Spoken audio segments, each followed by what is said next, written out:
Hello प्यारे दोस्तों, आप सभी का हार्दिक स्वागत, अभिनंदन। मैं आर्यन भाटी एक बार फिर एग्जाम स्टैटिक यूट्यूब चैनल में एक सामान्य हिंदी की क्लास के साथ बीएसटीसी के लिए बहुत अति उत्तम क्लास है। लगातार यहाँ से हम क्लास के द्वारा आपको प्रश्न बैंक के माध्यम से विभिन्न प्रश्न करवा करके समझाने का प्रयास कर रहे हैं कि किस प्रकार के प्रश्न आते हैं। बड़े शानदार तरीके से हमने पिछली क्लासें की हैं और एक बार फिर एक नई क्लास के साथ आपके साथ जुड़े हुए हैं। चलिए शुरू करते हैं आज की सामान्य हिंदी की क्लास। पहला प्रश्न आने वाला आपके सामने, देखो पहला प्रश्न है संधि से संबंधित, यानी अत्यंत शब्द का संधि विच्छेद है। इसी प्रकार के जो प्रश्न लगातार संधि से पूछे जा रहे हैं और एसटीसी यानी बीएसटीसी के अंदर जो प्रश्न आने वाले हैं उसी प्रकार के प्रश्न हम लगातार लेते आए हैं। तो देखते हैं ये जो पहला प्रश्न होगा उसका उत्तर हम कैसे निकालते हैं और कैसे उस उत्तर तक पहुंचते हैं। अत्यंत शब्द का संधि विच्छेद है, तो अत्यंत शब्द को संधि करते समय हमें देखना है कि क्या इसका संधि विच्छेद होगा। अति धन अंत, ये इसका जो संधि विच्छेद हो जाएगा, यानी अति का मतलब ज्यादा, अत्यंत अत्यंत बहुत ज्यादा। यहां पर जो है ई आया छोटी ई और आगे ए आया है, तो जैसे ही ए आते ही ये किस में बदल जाएगा, यहां पर ये देखते हैं कि ए आते ही ये सामने ए आते ही ई किस में बदल जाएगा, ये जो ए है ये किस में बदल जाएगा, छोटी ई में बदल जाएगा। अत्यंत यानी ये में बदल जाएगा। ये जो आते ही इसमें किस में बदल जाएगा, सामने स्वर आते ही ई किस में बदल जाएगा, ये में बदल जाएगा। और ये किस संधि में बदलता है, ये किस संधि में आता है, यण संधि में। यानी आधे वर्ण के बाद यदि आधे वर्ण यदि य व और र, य व और र के बाद यदि कोई आधा वर्ण आता है तो समझ जाना वो किस संधि का उदाहरण है, वो यण संधि का उदाहरण होगा। तो यहां पर जो है हमारा सही विकल्प हो जाएगा ए, यण संधि का उदाहरण है और संधि विच्छेद हो जाएगा इसका अति धन अंत, अति धन अंत। आगे चल के देखते हैं, आगे आपके सामने जो प्रश्न आ रहा है वो कैसा प्रश्न है, समास से संबंधित है। यानी राजपुत्र में समास है, राजपुत्र में समास है। राजपुत्र का यदि हम राजपुत्र शब्द का यदि हम संधि जो समास विग्रह करते हैं तो इसका हो जाता है राजा का पुत्र, राजा का पुत्र। अब यहां से अपन को देखना है कि यहां पर जो है किस प्रकार का शब्द आया है, यह है कारक चिन्ह। क्या है, कारक चिन्ह।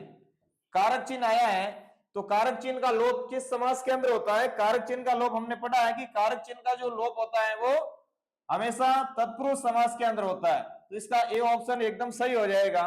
तत्पुरुष समास में कारक चिन्हों का लोप होता है, कारक चिन्हों का लोप होता है, कारक चिन्हों का लोप होता है।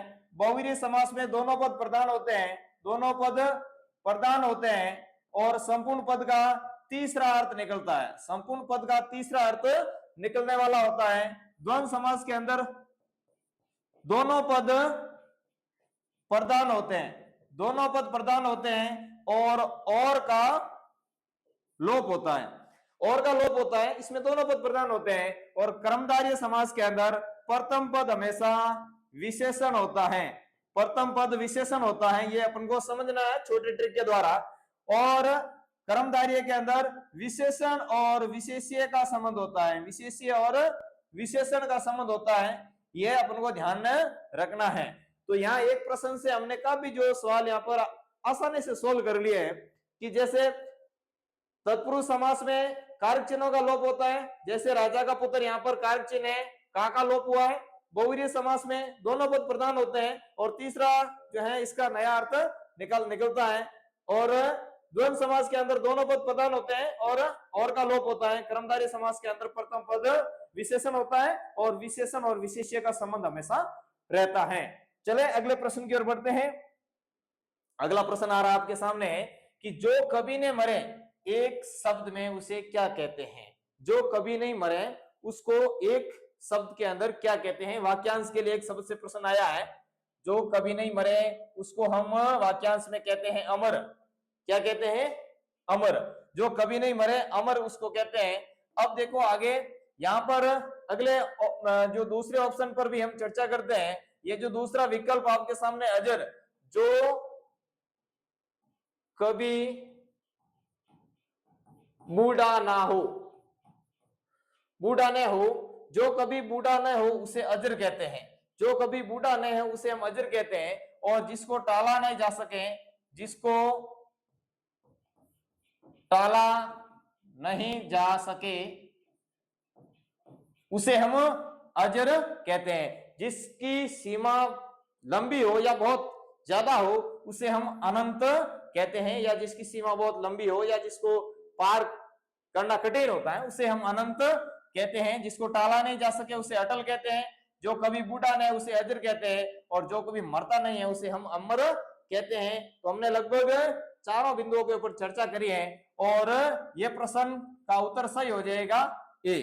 तो चले आगे बढ़ते हैं। आगे अपन के सामने जो प्रश्न आने वाला है वो है विशेषण से संबंधित। क्या प्रश्न है कि कर्म शब्द का विशेषण रूप क्या है। अब कर्म शब्द का विशेषण रूप हमने जो है यहां पर विशेषण पढ़ा है कि संज्ञा व सर्वनाम की विशेषता बताने वाले शब्द क्या कहलाते हैं, विशेषण कहलाते हैं। संज्ञा या सर्वनाम शब्दों की विशेषता बताने वाले शब्दों को जो है विशेषण कहते हैं। यहाँ पर विशेषण शब्द का अपन को कर्म शब्द का विशेषण बताना है। कर्म शब्द का विशेषण हमेशा हो जाएगा कर्मठ। क्या हो जाएगा, कर्मठ। कर्म शब्द का विशेषण हो जाएगा कर्मठ, यानी राम बहुत कर्मठ व्यक्ति हैं। तो यहाँ पर राम की विशेषता क्या हो गई कि वो बहुत ज्यादा मेहनती हैं। कर्मठ का मतलब होता है बहुत ज्यादा मेहनत करने वाला, बहुत ज्यादा परिश्रम करने वाला। बहुत ज्यादा परिश्रम करने वाले को क्या कहते हैं, उसे हम कर्मठ कहते हैं, जो बहुत ज्यादा मेहनत करता है, परिश्रम करता है। चले आगे बढ़ते हैं। अगला प्रश्न आपके सामने आ रहा है, बालक पुस्तक पढ़ रहा है, वाक्य में काल है। बालक पुस्तक पढ़ रहा है, वाक्य में काल संबंधी प्रश्न आया है।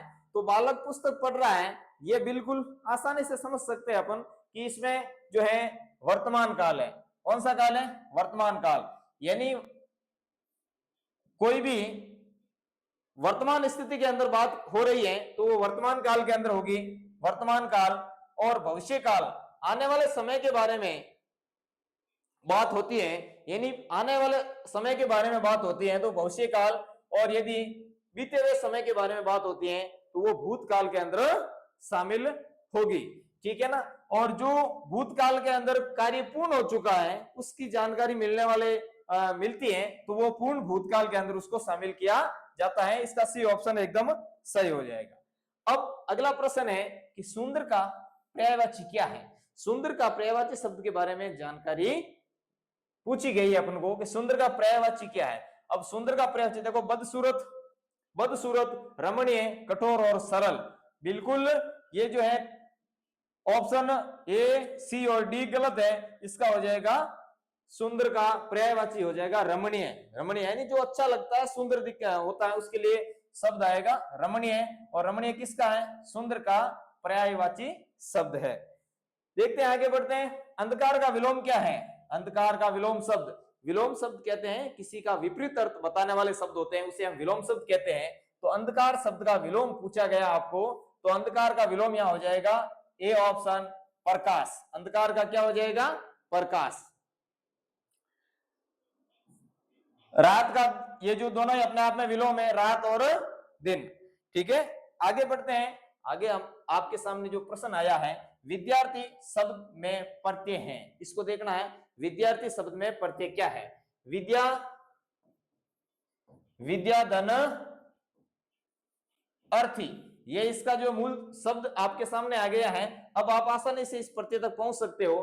प्रत्यय शब्द के पीछे अर्थ लग करके मूल अर्थ में बदल दे, मूल अर्थ को परिवर्तन कर देते हैं, उसे हम प्रत्यय कहते हैं। तो यहाँ पर विद्या अर्थी, अर्थी का मतलब होता है अर्जन करने वाला, अर्जन करने वाला या प्राप्त करने वाला, प्राप्त करने वाला।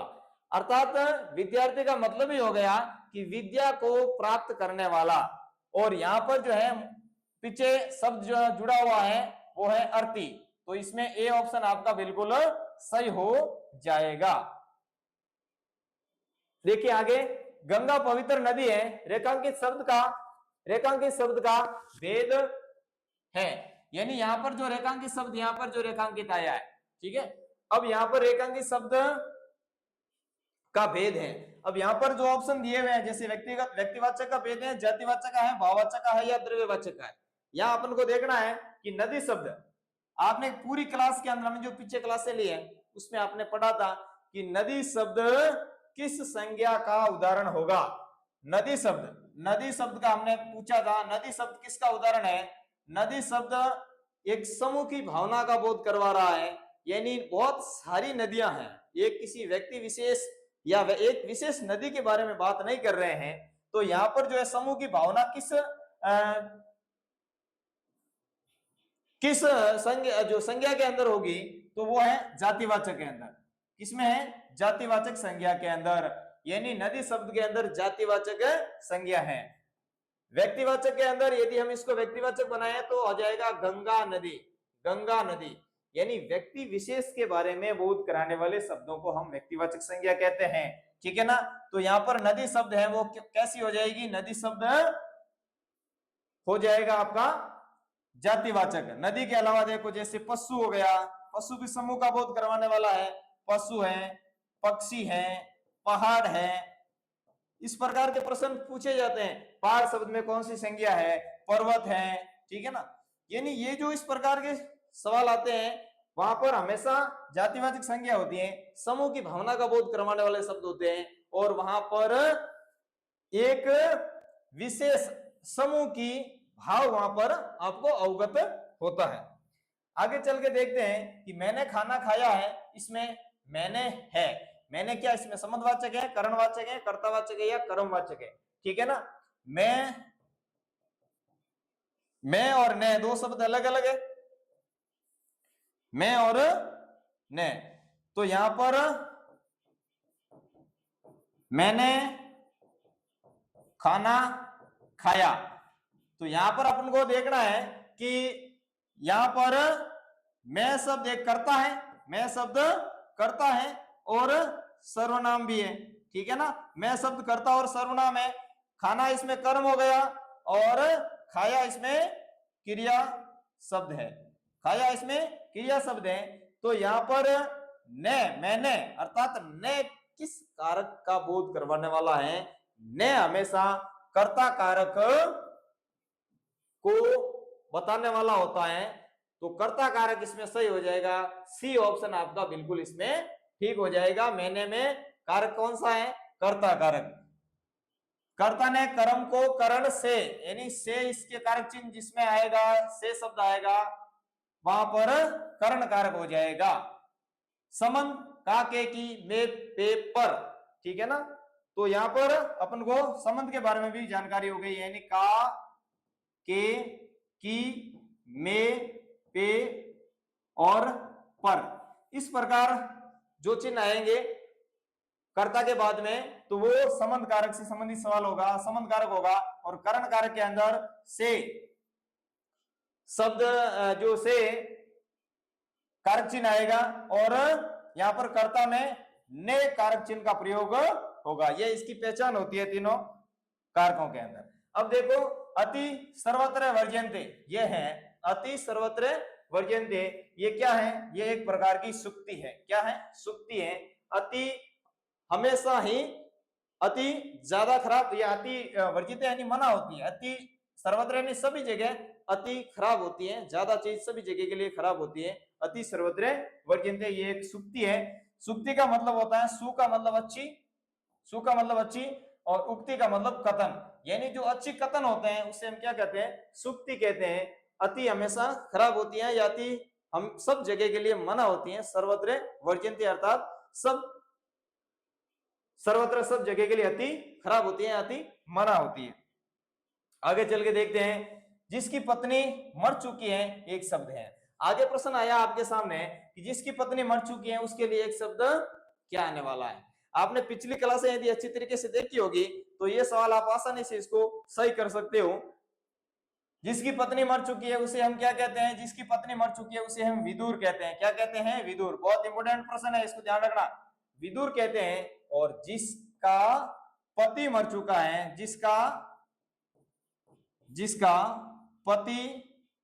जिसका पति मर चुका है, उसे क्या कहते हैं, या उसको हम कहते हैं विधवा। क्या कहते हैं? विधवा। मर चुका है उसके लिए शब्द आएगा विधवा। क्या आएगा? विधवा। ठीक है ना। जिसका विवाह नहीं हुआ हो उसे आएगा, उसके लिए शब्द आएगा अविवाहित, और जिसका त्याग कर दिया गया हो उसके लिए शब्द आएगा त्यागी। ठीक है ना। आगे हम देखते हैं आगे प्रश्न कौन सा आने वाला। आगे प्रश्न आ रहा है कि वह बहुत तेज दौड़ता है। तेज शब्द इसमें क्या है? संज्ञा है, क्रिया है, विशेषण या सर्वनाम है। तो यहाँ आपको आसानी से समझ जाना है कि वह इसके अंदर जो है बहुत तेज दौड़ता है। तेज, अब दौड़ना यहाँ पर शब्द है क्रिया। दौड़ना शब्द क्या है? क्रिया है। अब क्रिया की विशेषता बताई जा रही है कि वो कैसा दौड़ रहा है? तेज दौड़ रहा है। तो यहाँ पर जो है विशेषण शब्द हो जाएगा, ये विशेषण शब्द हो जाएगा। यहां पर यदि हम देखते हैं तो वह दौड़ रहा है, तेज दौड़ रहा है, अर्थात ये क्रिया की विशेषता बताई जाती है, तो क्रिया विशेषण भी है। क्या है? क्रिया विशेषण। क्रिया विशेषण है। क्रिया विशेषण भी इसके अंदर ऑप्शन होता तो भी ये सही होता। ठीक है ना। अब यहां पर देखो बहुत तेज, बहुत तेज, तो तेज यहां पर विशेषण हो गया, और विशेषण की ही विशेषता बताई जा रही है कि वो बहुत तेज है। विशेषण की विशेषता बताई जाती है, तो वहां पर ये जो होगा वो होगा पर विशेषण। क्या होगा? पर विशेषण। तो हमने यहाँ पर विशेषण के बारे में भी आपको सवाल आ सकता है, इसके बारे में भी सवाल बनता है। बहुत यहाँ पर इस विशेषण की विशेषता बताई जा रही है, तेज इसमें विशेषण है, और ये जो बहुत है वो है पर विशेषण, और दौड़ना इसमें क्रिया। ठीक है ना। और वह है इसमें कर्ता। ठीक है ना। यहां पर समझा है। आगे प्रश्न आ रहा है आपके सामने कि कर्षक शब्द में उपसर्ग है। कर्षक शब्द के अंदर उपसर्ग है। कृषक शब्द में कौन सा उपसर्ग है इसको देखना है। कृषक शब्द, अब यहां पर शब्द है कृषक और अक। ठीक है ना। तब बन गया ये कृषक। ठीक है ना। कृषक बन गया, तब यह शब्द बन गया है कृषक। कृषक। ठीक है ना। तो यहां पर अपन को देखना है कि इसके अंदर जो कृष शब्द का मतलब होता है जोतने वाला। जोतने वाला। कृष शब्द का अर्थ होता है जोतने वाला, और अक इसके साथ में क्या जुड़ा हुआ है? अक इसके साथ में प्रत्यय है, अर्थात कृषक शब्द के अंदर किसी भी प्रकार का कोई उपसर्ग नहीं जुड़ा हुआ है। सी ऑप्शन आपका सही हो जाएगा। यानी उपसर्ग शब्दों के आगे जुड़ते हैं और प्रत्यय शब्दों के पीछे जुड़ते हैं, परंतु यहां पर जो शब्द के अंदर हमने देखा है कि कर्षक शब्द के अंदर कोई भी शब्द उसके आगे जुड़ा हुआ ही नहीं है, पीछे जुड़ रहा है, पीछे अक जुड़ रहा है। इसका मतलब अक इसमें क्या हो जाएगा? प्रत्यय हो जाएगा। उपसर्ग इसके अंदर है ही नहीं।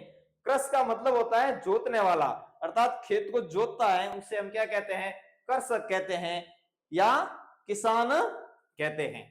चले आगे बढ़ते हैं। आगे आपके सामने जो सवाल आ रहा है वाक्य से संबंधित, यानी वाक्य की पहचान करनी है। राम और श्याम बाजार गए। यहां पर आसानी से मैंने पिछले क्लासों के अंदर आपको बताया था कि सरल वाक्य और संयुक्त वाक्य और मिश्र वाक्य की क्या क्या पहचान होती है। यदि आपने वो क्लास देखी होगी तो आसानी से ये प्रश्न आप आसानी से इसको देखते ही पहचान जाओगे। यानी मैंने बताया था कि और शब्द किस वाक्य के बीच में जुड़ता है, योजक शब्द किस वाक्य के बीच में आता है। ये है संयुक्त वाक्य। संयुक्त वाक्य का उदाहरण है संयुक्त वाक्य। और एक बार फिर देख लो, और शब्द का इसमें लोप होता है, और किंतु, परंतु भी इसके साथ में जुड़ा हुआ शब्द होता है, या अथवा। ठीक है ना। इस प्रकार के शब्द भी साथ में जुड़े हुए होते हैं। मिश्र वाक्य के अंदर भी जो है उतना, इतना, जब, तब, इस प्रकार के शब्द यहां पर साथ में जुड़े हुए होते हैं। आगे देखिए, नदी शब्द का लिंग है। अब देखो ये लिंग से संबंधित प्रश्न आया है, तो नदी शब्द के अंदर कौन सा लिंग होगा? आपको ये पहचानना है। पीछे हमने एक प्रश्न में देखा था कि नदी शब्द के अंदर कौन सा नदी शब्द के अंदर कौन सी संज्ञा है, तो नदी शब्द के अंदर भाववाचक से जो जातिवाचक संज्ञा थी, यहाँ अपन को लिंग पहचानना है। नदी शब्द एक यहाँ पर अपन को समझ जाना है, ये ट्रिक समझ लेना है कि सभी नदियों के नाम हमेशा स्त्रीलिंग होते हैं, सभी नदियों के नाम हमेशा स्त्रीलिंग होते हैं, जबकि कुछ अपवाद भी हैं, सिंधु, ब्रह्मपुत्र, ठीक है, और सोन नदी, ठीक है ना, ये नदियां पुल्लिंग होती हैं, ठीक है ना। तो सिंधु, ब्रह्मपुत्र और सोन नदी पुल्लिंग होती हैं, बाकी जितनी भी नदी है, जितनी भी नदियां हैं, गंगा, यमुना, सरस्वती, यानी जितनी भी नदियों के नाम हैं अमूमन वो सब स्त्रीलिंग ही होते हैं। ये तो एक छोटी सी ट्रिक हो गई, परंतु अब अपन को देखना है कि और इसकी क्या पहचान होती है स्त्रीलिंग की। यानी इकारांत वाले सारे शब्द, इकारांत वाले सारे शब्द हमेशा किस संधि के होंगे, सॉरी ये जो किस लिंग के होंगे, हमेशा स्त्रीलिंग के होंगे। किस लिंग के होंगे? स्त्रीलिंग, यानी इकारांत। दो पहचान दी इसकी, नदी शब्द हमेशा किस लिंग का होगा? स्त्रीलिंग का होगा, स्त्रीलिंग, ठीक है, बी ऑप्शन इसका सही हो जाएगा। और सिंधु, ब्रह्मपुत्र और सोन नदी को छोड़कर बाकी सारी जो नदियों के नाम है वो स्त्रीलिंग है, बाकी सिंधु, ब्रह्मपुत्र और सोन ये पुल्लिंग है। ये भी आपको पहचानना है और इसको याद रखना है, ठीक है। दूसरी बात, इकारांत वाले सारे शब्द हमेशा स्त्रीलिंग ही होंगे, और उकारांत अकारांत वाले सारे शब्द, अकारांत वाले सारे शब्द पुल्लिंग होते हैं, अकारांत वाले सारे शब्द पुल्लिंग होते हैं। आगे चल के देखते हैं कठिन का भाववाचक संज्ञा रूप क्या है। कठिन का भाववाचक संज्ञा रूप, अब कठिन का भाववाचक संज्ञा रूप यहाँ पर दोनों प्रकार का बनता है, ए भी बनता है और बी भी बनता है, परंतु ज्यादातर जो काम में लेने वाला है वो है कठिनाई। क्या है? कठिनाई। तो इसका बी ऑप्शन सही हो जाएगा। आगे चल के देखते हैं, संधि संबंधी प्रश्न आया है कि सदा सत धन आचार, सत धन आचार का संधि क्या होगा? इसका सही संधि क्या होगी? तो सत व्यंजन है और आगे इसमें स्वर आया हुआ है, ठीक है ना। तो इस प्रकार के नियम होते हैं कि यदि तय के आगे, यानी यदि तय के आगे यदि आ जाता, स्वर आ जाता है, तो ये अपने ही वर्ग के तीसरे वर्ण में बदल जाते हैं। तीसरे वर्ण में बदलते ही हो जाएगा स द, त थ और द, तीसरा वर्ण क्या होता है? द, और आ की मात्रा यहाँ आ जाएगी और ये हो जाएगा सदाचार। क्या हो जाएगा? सदाचार। तो ये जो सी ऑप्शन इसका एकदम यहाँ पर सही होने वाला है, ठीक है। तो सदाचार, यहाँ पर सदाचार, सदाचार का मतलब होता है जिसका अच्छा आचरण हो, उसे कहते हैं सदाचार या सदाचरण। आगे चल के देखते हैं कौन सा प्रश्न आ रहा है। आगे प्रश्न आ रहा है, वह घर गया क्योंकि उसे काम था। ये वाक्य कैसा है? कैसा है? सरल वाक्य है, संयुक्त वाक्य है, मिश्र वाक्य है या विस्मयादि बोधक शब्द है?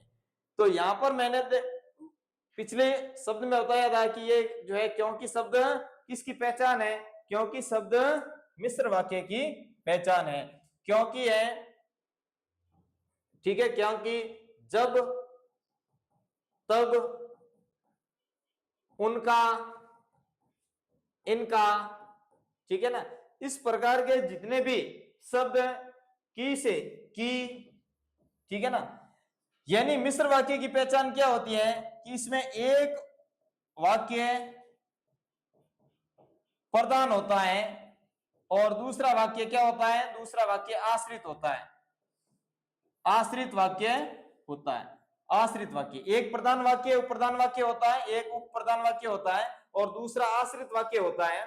तो यहाँ पे देखें कि वह घर गया, उसे काम था, ठीक है ना, उसे काम था, ये वाक्य इस वाक्य के ऊपर आश्रित है, दूसरे पहला वाक्य दूसरे वाक्य के ऊपर आश्रित है। इसमें सी ऑप्शन सही हो जाएगा, मिश्र वाक्य।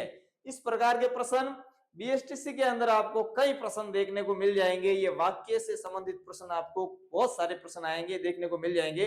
तो यहाँ पर अपन को अच्छी तरीके से उसको समझना है और वहां पर आपको केवल ट्रिक काम में लेनी है, ठीक है ना। ये जो बताए हुए चिन्ह है, योजक चिन्ह है और इस प्रकार के चिन्ह ये जो हम बता रहे हैं, वो वाक्य को पहचानने में आपको आसानी होगी और वहां आप आसानी से वाक्य को पहचान सकते हो। आगे चल के देखते हैं, जल में कमल खिला है, अलंकार है। अब देखो ये थोड़ा अलंकार संबंधी प्रश्न आया है, तो अलंकार को कैसे पहचानना है। जल में कमल खिला है, अब यहाँ पर जो है एक ही वर्ण की आवृत्ति हुई है, एक ही वर्ण की आवृत्ति हुई है, तो एक ही वर्ण की आवृत्ति किस अलंकार में होती है, एक ही वर्ण की आवृत्ति हमेशा अनुप्रास अलंकार के अंदर होती है। यहाँ पर ल, ल और ल यानी एक ही वर्ण की आवृत्ति हुई है, एक ही वर्ण बार बार आया है, आवृत्ति का मतलब बार बार आता है एक ही वर्ण, तो यहाँ पर अनुप्रास अलंकार हो जाएगा। आगे चल के देखते हैं, यहाँ पर आगे आपके सामने आया है एक गद्यांश और उस गद्यांश को पढ़ करके आपको उत्तर देना है। गद्यांश आया है देखो कि परिश्रम सफलता की कुंजी है, जो व्यक्ति निरंतर प्रयास करता है वह अपने जीवन में ऊंचाइयों को प्राप्त करता है। असफलता से घबराना नहीं चाहिए, बल्कि उससे सीख लेकर के आगे बढ़ना चाहिए। यह है आपका एक गद्यांश, ठीक है। अब सवाल आया है कि सफलता की कुंजी क्या है। सफलता की कुंजी ये रहा देखो, परिश्रम ही सफलता की कुंजी है, तो ये परिश्रम आपका बी ऑप्शन सही हो जाएगा।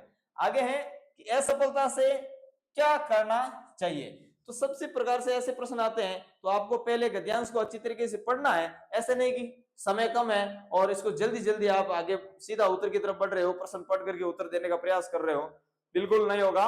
और ऐसे हमेशा 3 से 4 प्रश्न इस प्रकार गद्यांश से पूछे जाते हैं, तो पहले आपको अच्छी तरीके से गद्यांश को पढ़ लिया है तो उत्तर आसानी से आप प्राप्त कर पाओगे। असफलता से क्या करना चाहिए, असफलता से सीख लेकर आगे बढ़ना चाहिए। असफलता से घबरा करके हताश नहीं होना है, सीख लेकर के आपको आगे बढ़ना है, तो सी ऑप्शन इसका यहाँ पर सही हो जाएगा। आगे इसी गद्यांश से प्रश्न आया है कि जीवन में ऊंचाइयों कौन प्राप्त करता है। जीवन में जो ऊंचाई कौन प्राप्त करता है, आलसी व्यक्ति करता है, बिल्कुल नहीं। भाग्यशाली व्यक्ति भी नहीं करता, परिश्रमी व्यक्ति करता है, परिश्रमी व्यक्ति करता है, तो सी ऑप्शन आपका सही हो जाएगा।